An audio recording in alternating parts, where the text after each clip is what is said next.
Wedge Issues is brought to you by wispolitics.com, a place where political insiders go for news, opinion, and campaign information. Once again, that's wispolitics.com.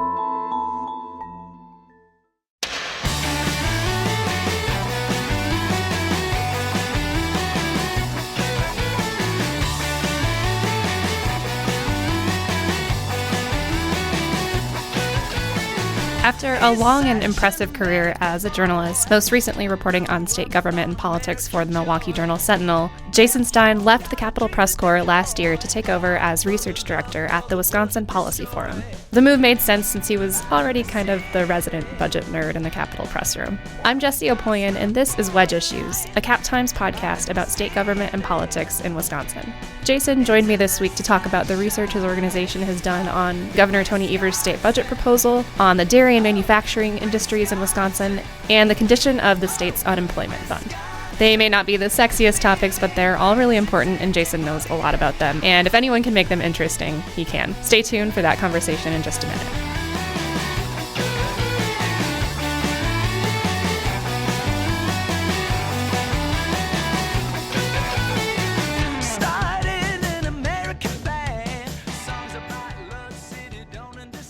Well, I'm excited to have my friend and former Capitol colleague, Jason Stein, here, who is now the research director for the Wisconsin Policy Forum. Thanks for being here, Jason. My pleasure. Thank you for having me. Absolutely. So tell us a little bit about the Wisconsin Policy Forum and what that organization does and why you made the transition from reporting and kind of what your reporting background is and what you do now.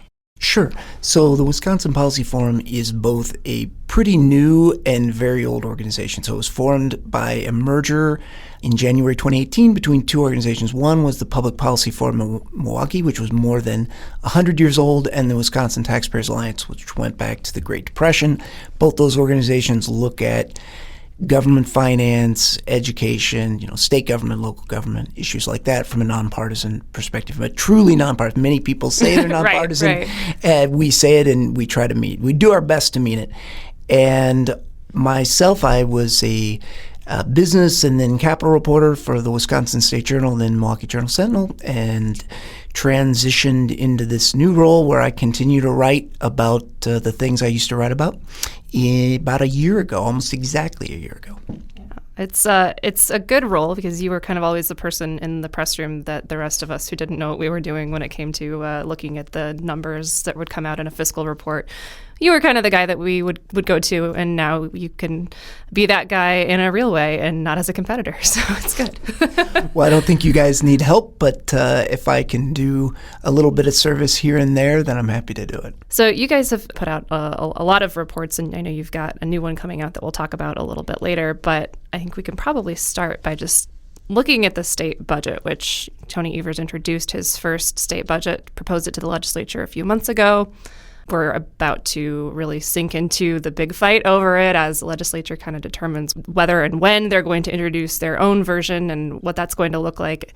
Sounds like it'll probably look a whole lot different than what the governor proposed. But one of the concerns I think that we've heard from Republicans from the get-go is that the spending really increases in this budget. Can you talk a little bit about what that looks like, how that compares to previous proposals and what the nuts and bolts of that are? Sure, absolutely. So you do see some substantial, spending increases in the budget, and maybe to step back just a little bit about where we find ourselves, right? So we're in the midst of a expanding economy. Things are really as good as they've been since 2000, so that we have that going for us. And in that environment, you have people calling for making some investments in programs and services like education and healthcare that maybe haven't been able to be prioritized in the way that they were in the past. On the other hand, you still have the question of where a tax is going to be, and also how strong is the state budget going to be, with the understanding that times are good now. They won't always be good. We hope they're good for a while, but if they're not, we also, when that eventual recession comes, whenever it comes, we also want to be ready for it. And the good times are the times when you can prepare for that. So that's the yin and the yang of it. So what's going on with spending in the budget? It certainly increases a lot. When you look at all funds like state and federal money, it's up 5% a year in the 2-year budget. And when you look at the state's main account, which is called its general fund, that's up 4% in the first year and more than 7% in the second year. So definitely some substantial increases in the budget. And this is coming after, I covered a few of, I think, all but one of Governor Walker's budgets, and you covered all of them. And the first few budgets that Scott Walker introduced were a lot heavier on cuts and trying to rein in spending. I think his last budget was a little bit more. It was more spending than Republicans were really prepared to support at the time. But that was also a re-election budget, and that tends to be that way. But that was coming off of a much less prosperous time when he came in. And I haven't asked you to prepare for this, but can you kind of look back to what the conditions were at the time when Governor Walker was looking at those budgets? Sure. So when he took office January 2011, the state had a roughly $3 billion projected shortfall ahead. And so what the governor chose to do, the governor at the time had been elected on a pledge not to raise taxes, to solve the budget shortfall and not raise taxes. So what he and the Republican legislature did was they reduced state aid to schools and local government. They did a variety of things, but the thing that really brought the budget into alignment was lowering that state aid. And the way they made it a little more manageable for local governments and schools is they passed Act 10, 2011 Act 10, which repealed most collective bargaining for state and local workers and also required them to pay more for their pension and health care. And that provided some savings at the local government level that helped to cover the loss in state aid. Although, so that kept the local budgets also at least manageable. At the same time, it also meant that there was less take-home pay if you were a teacher, if you were a snowplow driver for the county, that sort of thing, if you're a state employee. And so, that gets added into, sort of the pressures at the local government level that we're seeing even now. And so, for instance, last year, one of the things that we talked about was the fact that there was record school referenda so voters at the local level voting at record levels to raise their own property taxes to provide more money for schools. So, that's some of the – and that's happening for a lot of reasons, including because the economy is good, so people feel able to do it. But to a certain extent, some of what happened, almost a decade ago may be part of the mix in terms of the pressures that are driving what's happening now.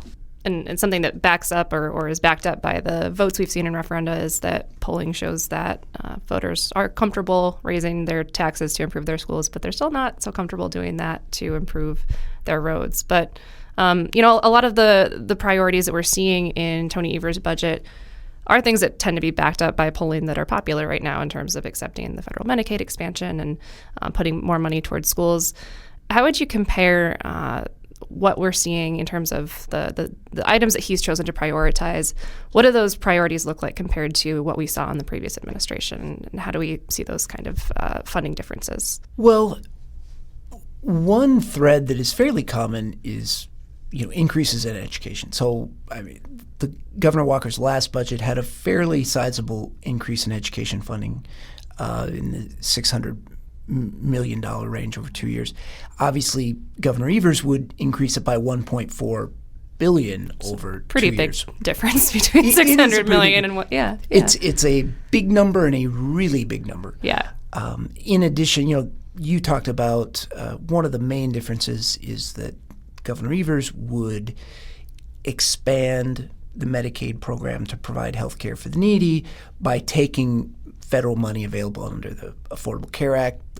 Obviously, Governor Walker was very opposed to doing that, and I think the Republican legislature very opposed to doing that. Those are some major things. Another really important thing at the local level financially is the caps on local property taxes. So city, county, technical college districts, as well as school districts.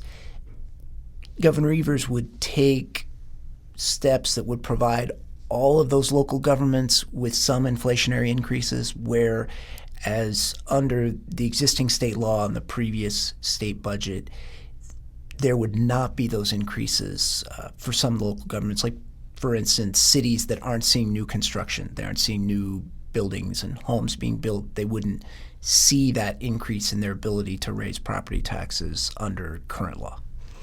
And one thing that both budget cycles have in common is there's still a pretty big disagreement over what to do with transportation, but one big difference coming from the Evers budget is that he is proposing a gas tax increase, which, as you mentioned earlier, the Walker mantra throughout his entire tenure was not raising taxes. And so that was just something that was not on the menu when he was in office. And I guess we're going to have to see how that fight shakes out, but it sounds like there's some willingness to raise revenue, but in what way that's accomplished, I don't think we know exactly, yet. Yeah. Exactly. And you did see in previous budgets, you saw a real increase in debt that was related to road building and bridge building, and an increase in the share of the transportation fund that got devoted to making debt payments.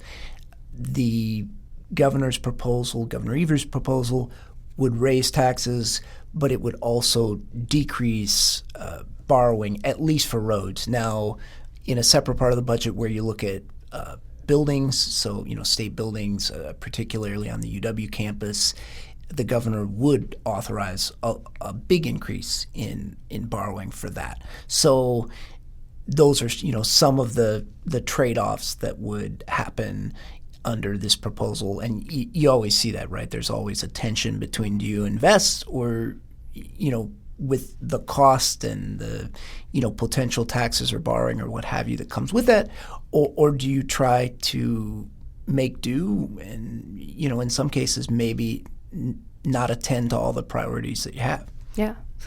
Any other major budget trend lines you're keeping an eye on as this process plays out?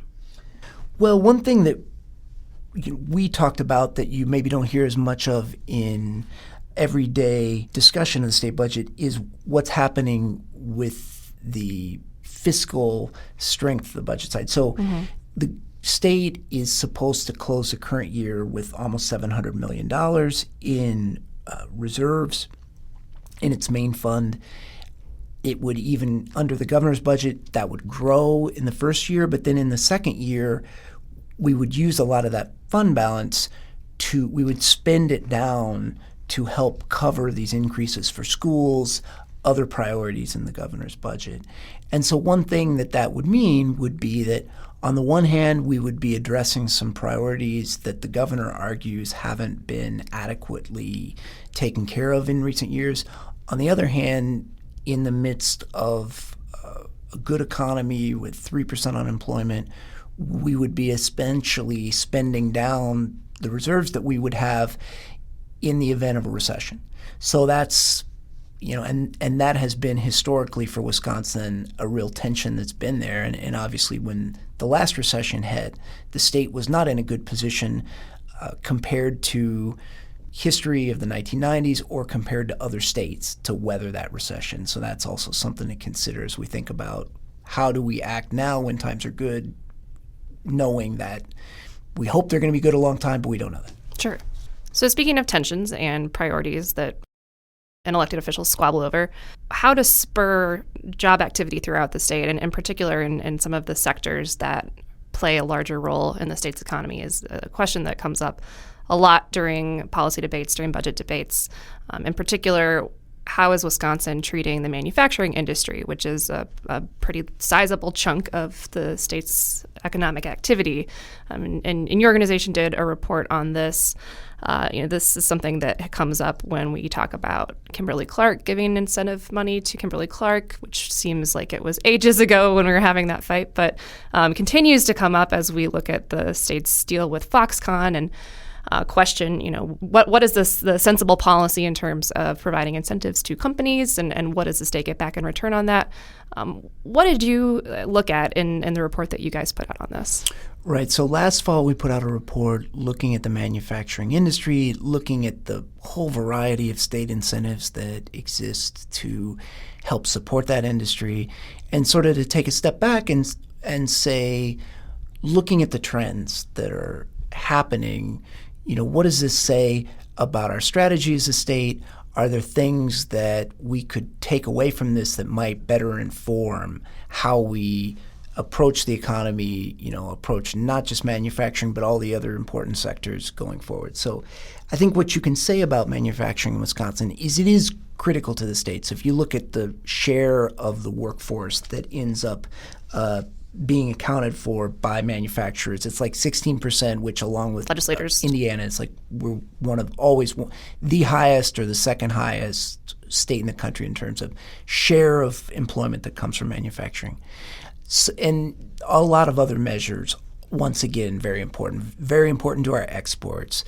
It's an industry that provides above average wages, in many different ways. At the same time, when you look at manufacturing now compared to 20 years ago, it's an important part of our economy, but it's a smaller share of the state's economy today than it was 20 years ago. And that has been sort of a steady shrinking of that role over time. So I think that's worthwhile context as you're sort of looking at the big picture of this. Now you look at what the state does for manufacturers. Our recent report found that the state provided in fiscal year 2016 an estimated $928 million in various tax advantages and incentive awards to manufacturers, either in terms of the industry as a whole or individual companies, and that was up from $725 million in 2008, even after you adjust for inflation. So at a time when manufacturing is a smaller part of the overall state's economy, it continues to receive, a very significant investment on the part of the state in terms of support for the industry, and we sort of talk about that.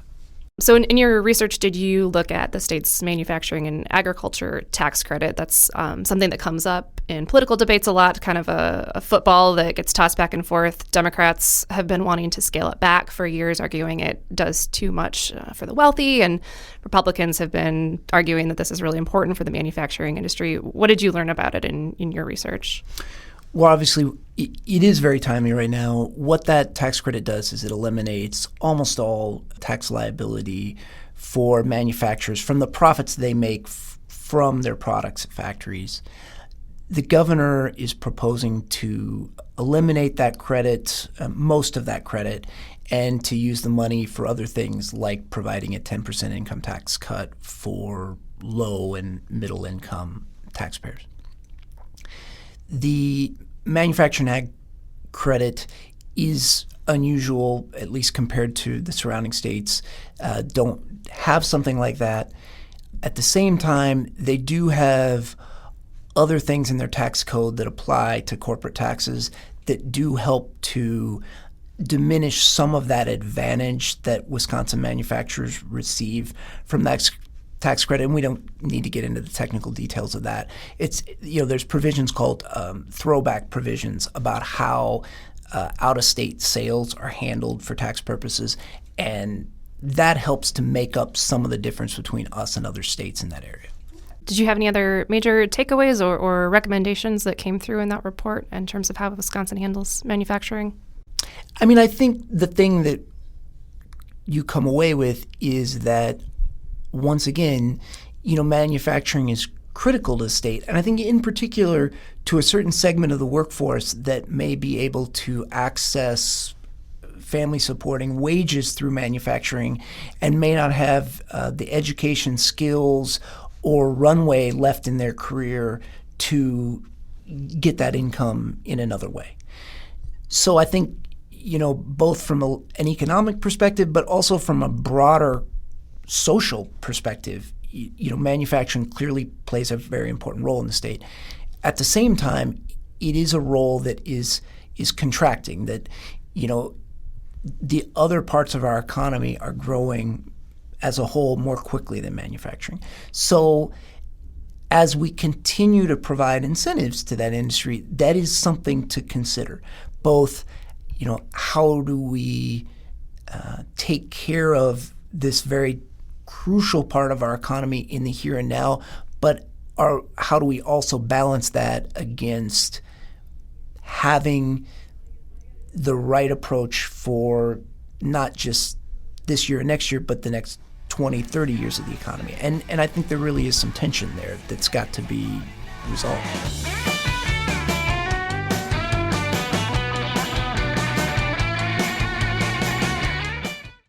Wedge Issues is sponsored by WisPolitics.com. You can become a WisPolitics.com member. Find out more at WisPolitics.com/membership.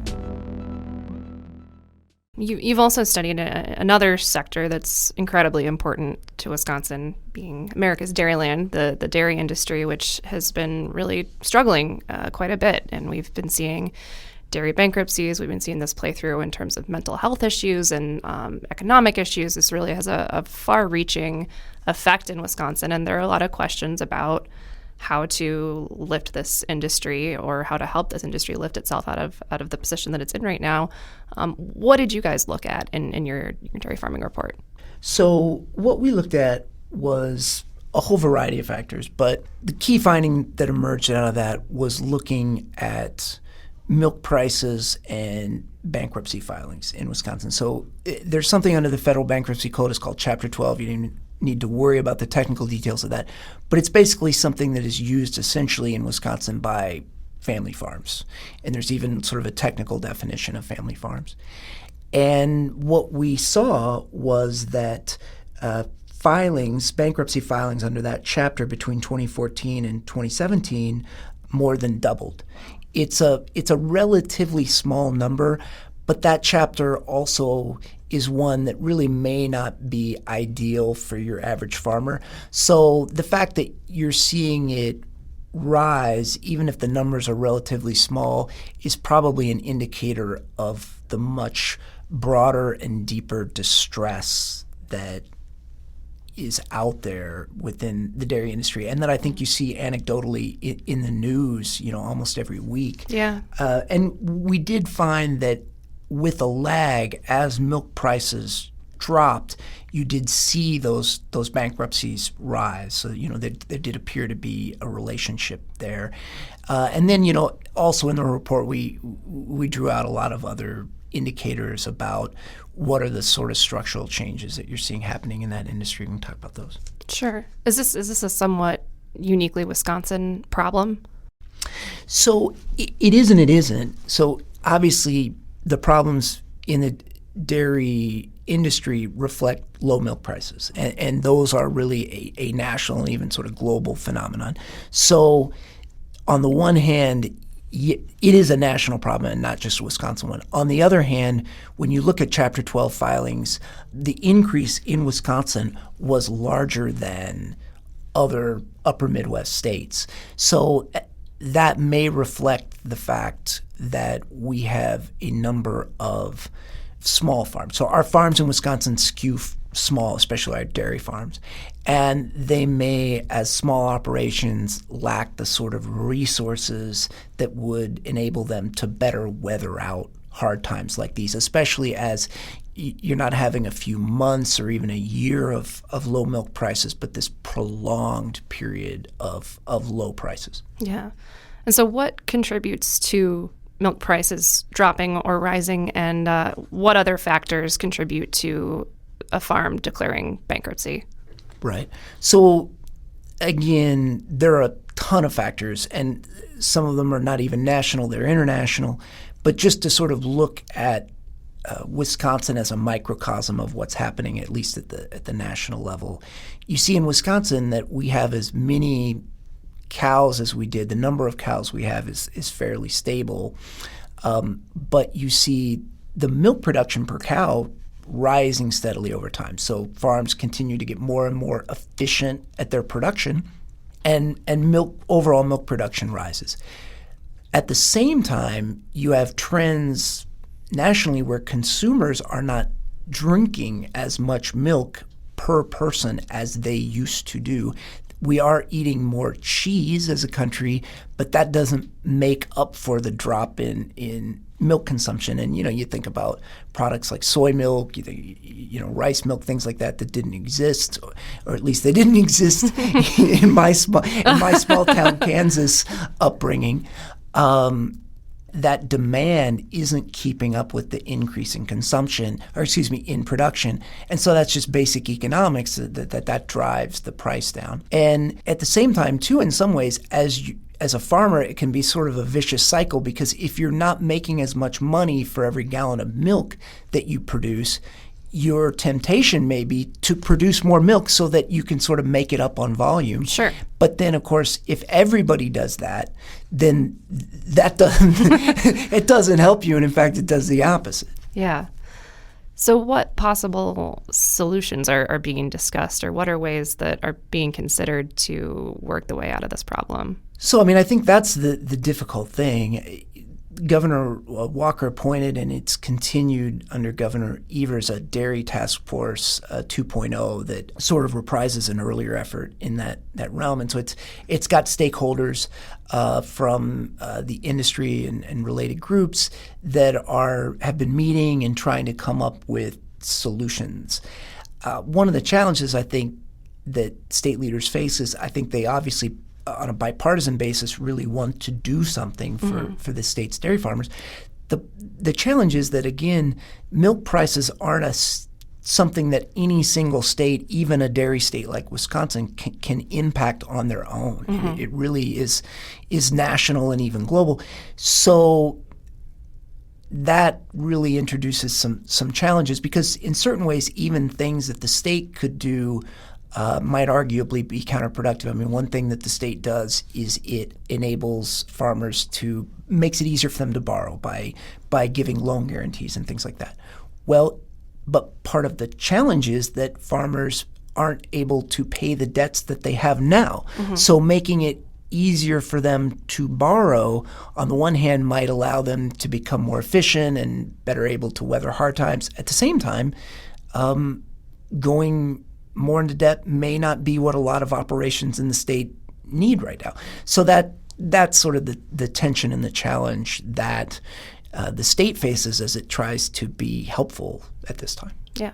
Well, last but not least on our list of topics, you have a new report out, and it's studying the state's unemployment fund, which we've been enjoying very low unemployment in Wisconsin for over a year now. We've been kind of at or below that 3% mark. And Governor Evers is proposing making it both easier to get those benefits and increasing the level of benefits that are being doled out. What did you look at in your report? Well, so we've been sort of on a roller coaster ride for unemployment in the state. So obviously the state has an unemployment fund. It takes payroll taxes from employers, and it uses that money to pay benefits to workers who lose their job through no fault of their own. And what you saw during the Great Recession, 2008 through 2010, is the state was really, the unemployment fund was not ready for that recession. It was not really even ready for a more modest recession, let alone the severe one that we had. And so the fund was unable to pay the jobless benefits that people were claiming at that time. And it had to borrow more than $1 billion from the federal government to be able to make those payments. And as it turns out, the federal government wants that money back. And so what the state had to do was raise taxes on employers to help start paying that money back. And what would be the challenge of that? Well, the challenge of that would be unemployment is meant to be something that provides help to workers and stimulus to the economy when times are not good. And when you're raising taxes on employers during a recession or right after a recession, you're actually, that's counterproductive to what you're trying to accomplish. And so since then, the fund has recovered significantly. And so we now have, at the end of 2018, we had more than $1.7 billion in that fund. So, we went from being more than $1 billion in the red to being $1.7 billion in the black, which is the best that fund has been since about 2000. So that's a good news story, that taxes on employers are also at their lowest levels that they can be at. So again, in that sense, things are good. Governor Evers is proposing in his budget increasing benefits to workers now that things are somewhat better. So the state right now pays the maximum benefit you can get as somebody who's out of work and receiving jobless benefits is $370 a week. That is below the national average, which is $446. At the same time, though, our unemployment fund, even though it's better, still lags most other states in sort of the level of reserves that we have. And we also still have not met the recommended levels of reserves that the federal government would like to see and that would qualify us for low interest loans if, God forbid, we go back into recession.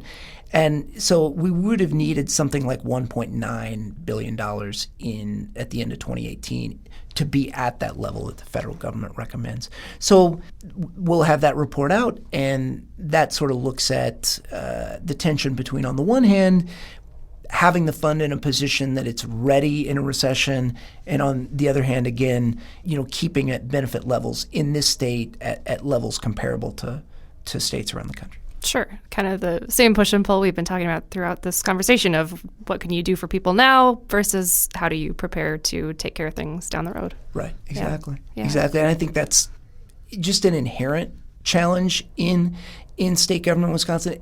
Historically, Wisconsin has been really good about long-term challenges. Like, for instance, a lot of states like Illinois to the south have unfunded pension liabilities that range into the many billions of dollars.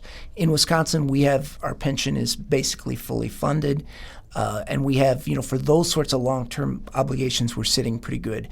On the other hand, in terms of our year-to-year budgeting, we often cut it really close. So we're sort of like a household that they have a pretty good retirement savings, and in the long term, things are looking pretty good. But on the other hand, they a lot of times are making it with their checking account just has enough to make it through the end of the month.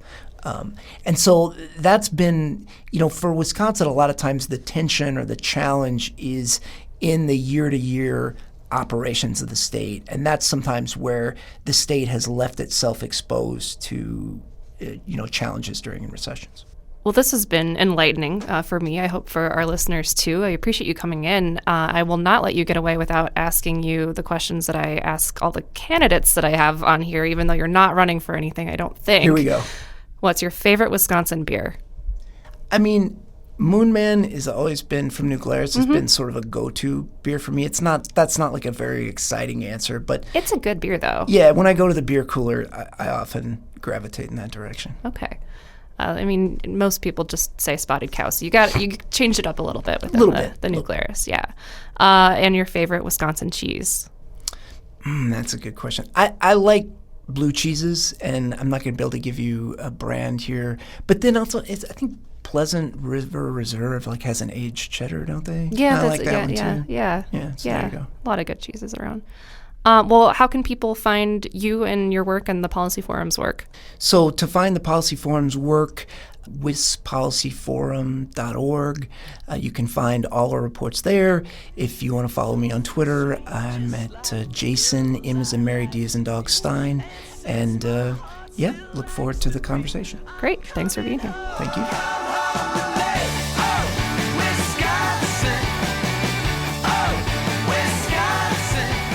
Thank you for listening to Wedge Issues. Our theme music is Oh Wisconsin by Loxley. We'll be back every Friday with new episodes, so make sure you're subscribed on iTunes or wherever you get your podcasts so you can stay up to date. If you have any feedback or suggestions for me, you can find me on Twitter at Jessie Opoien, or you can email me at jopoien@madison.com. While you're waiting for the next episode of Wedge Issues, you can also check out our other Cap Times podcasts like The Corner Table and The Madsplainers. We'll see you next week.